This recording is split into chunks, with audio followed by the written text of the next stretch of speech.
There was a man in the third pew of Grace Community Chapel who seemed as permanent as the oak wood itself. His name was Mr. Halloway.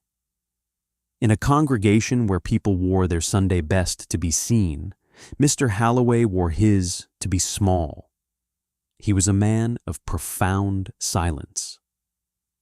While others offered loud amens and shared colorful testimonies of their week, he simply bowed his gray head, his lips moving in a prayer only he and the Almighty could hear.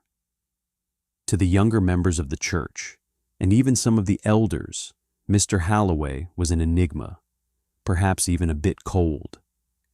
He never joined the social committees. He never stayed for the potluck dinners.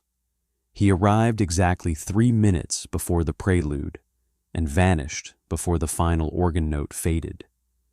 The children called him the statue. They whispered that he was grumpy, or perhaps just empty. But wisdom teaches us that the deepest rivers are often the ones that make the least noise. The truth began to unfurl on a humid Tuesday afternoon in mid-July. The church's young, ambitious pastor, a man named Thomas who prided himself on knowing every soul in his flock, found himself driving past the edge of town. There, near the old industrial docks, he saw a familiar figure. It was Mr. Halloway, but he wasn't in his Sunday suit. He was wearing a thin, sweat-stained undershirt, working in a community garden that most people had forgotten existed. Thomas pulled over, curious to finally break the ice with the man who lived in the third pew. As he approached, he called out a cheerful greeting.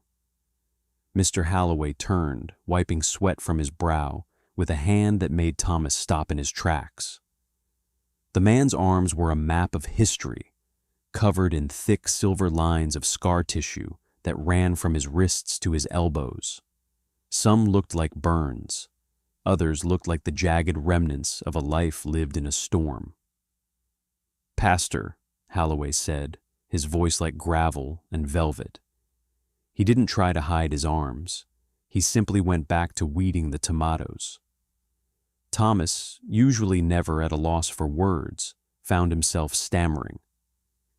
He asked the question that had been hovering over the congregation for years. "Mr. Halloway, you've always been so quiet. I've often wondered why a man with so much life behind him has so little to say in the house of God." The old man sat down on a rusted garden bench and looked at his hands. He explained that some people use words to build their faith, but he had been forced to build his with his life. The scars on his left arm were from a fire in a garment factory in 1974, where he had stayed behind to ensure 3 co-workers made it to the fire escape. The jagged line on his shoulder was from a cold winter in the mountains of Korea, a reminder of a night he spent carrying a wounded comrade through the snow. "I don't speak much in church," Halloway whispered, "because I spent a lot of years screaming in places where no one could hear me. I learned back then that God isn't in the noise. He's in the breath you take when you think you've got nothing left. He's in the hands that hold you up when your legs are broken." He told the pastor that he skipped the potlucks and the committees because he spent his evenings delivering the vegetables from this hidden garden to the families in the trailer park across the tracks. The ones who were too embarrassed to ask the church for help. He did it in the dark, and he did it in silence, because he believed that a kindness mentioned out loud is a debt, but a kindness kept secret is a gift. Thomas realized then that the statue in the third pew wasn't cold. He was simply focused. Mr. Halloway wasn't ignoring the congregation. He was busy being the hands and feet of the very gospel the pastor spent all week writing about. His silence wasn't an absence of spirit. It was the presence of a peace that had been forged in the fire. When Sunday morning came again, the pastor stood behind the pulpit and looked at the man in the third pew. He didn't tell the congregation about the scars. He didn't call Mr. Halloway to the front to be honored. He simply lowered his own voice, moved by a new understanding of what it means to serve.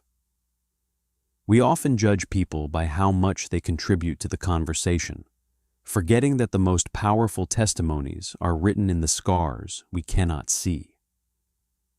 There are heroes in our midst who carry the weight of the world without a single complaint, finding their strength in the quiet corners of service and the hushed whispers of prayer. If you know someone who speaks little but does much, take a moment to look at their hands. You might find that their silence is the most beautiful song in the room. Honor the quiet ones today.